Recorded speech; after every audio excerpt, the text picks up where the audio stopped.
Howdy, I'm Nate, and today in the workshop I'm going to be making a tapering jig. To start, we need to cut out all the needed pieces on a table saw. I'm going to cut out 4 17-inch strips, 2 with a width of 2 1/4 inches, 2 with a width of 1 1/2 inches. Using one of the 1 1/2 inch strips, I cross-cut it to make 3 lengths, a 2 1/2 inch, a 5 inch, and a 3 1/2 inch. Cut out a 5-inch square and cut it down the middle to get a right triangle and trim the triangle up to look like a house, leaving its right angle intact. Lastly, cut a 45-degree angle off the end of one of the 2 1/2 inch strips. Here we have all the different pieces that I cut out. This one was our triangle, which we cut off the edges from. These are our 2 1/4 pieces with our one, the cutout right here. Our 1.5 inch piece and 1.5 inch pieces. The 3 1/2 we're going to separate from the rest of them. These two were our spacers at 2 1/2 inches and 5 inches, and this is the remainder. The first thing I want to do is do a little bit more marking. I'm going to mark the line right across here and find the center of this. See, if it was 2 1/4, we're looking at something around 1 1/8. So I'll mark that on the tri-square. I guess it's a combination square. Got 2 markings, and right in between them is a spot where I'm going to drill a hole, and that'll be our fulcrum. Now I'll go ahead and do the actual glue up and brad nailing. Put a small bead across here. Push these pieces together, trying to keep them as flush on the ends as possible. This is where if we have any bow in the board, you try to push it out, whether it's in the middle or on the sides. The middle is the easier one, but we're actually in pretty good shape here. Just going to use the brad nail and tack away from the edge, in the middle, and a little bit away from the edge again. And those brad nails will hold this in place while the glue sets in. The 3 1/2 inch piece, I'm going to go ahead and tack on to the end with a few brad nails.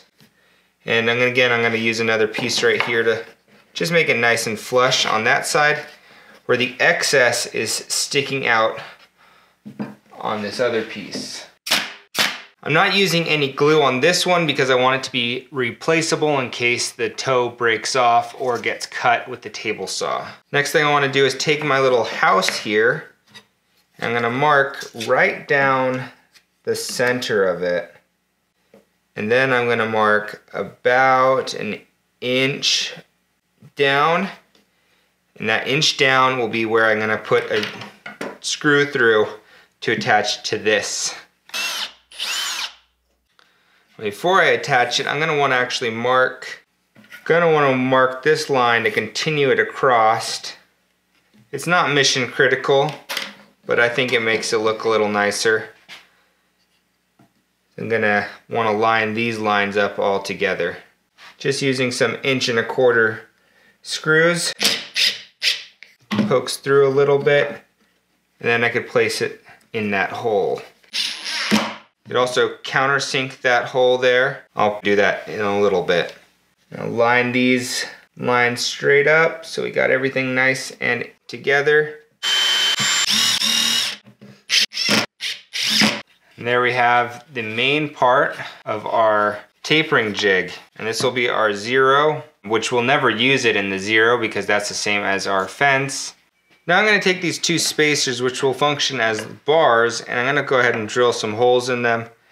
And I've gone ahead and marked this out to 3/4 inch, so that way I could find the center on the ends. And then their holes can be 1/2 inch from the edge.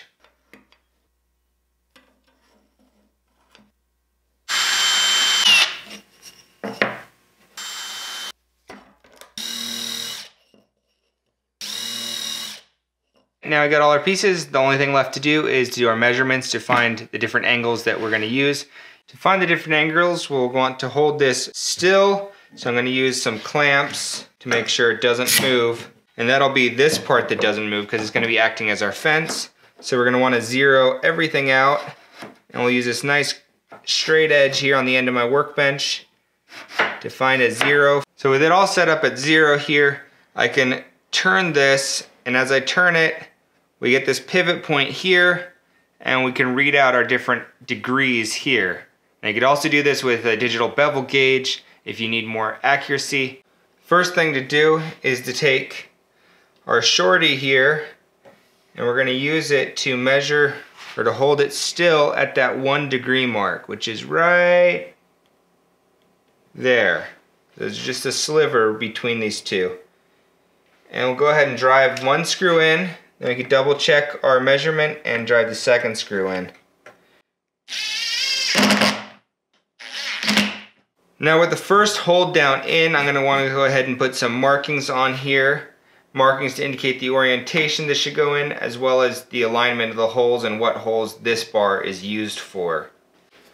I'm going to write a 1 because this is a 1 degree mark that this is doing. I'm going to write fence right there so I know the orientation. And then I'm going to draw some lines just right here on a corner. I'm going to put a number 1 right where those corners come together, just so that way I know that that's where I could line this number 1 up with. And I'm going to go ahead and do that for all these different degrees, 1 through 10.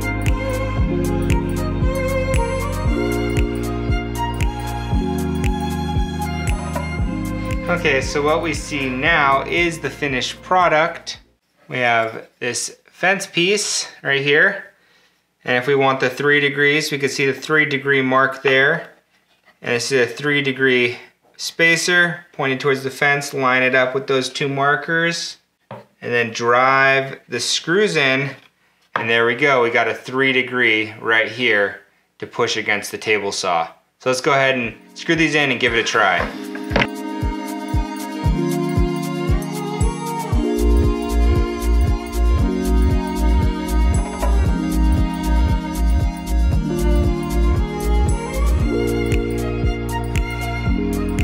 Well, I hope you enjoyed this video on the tapering jig.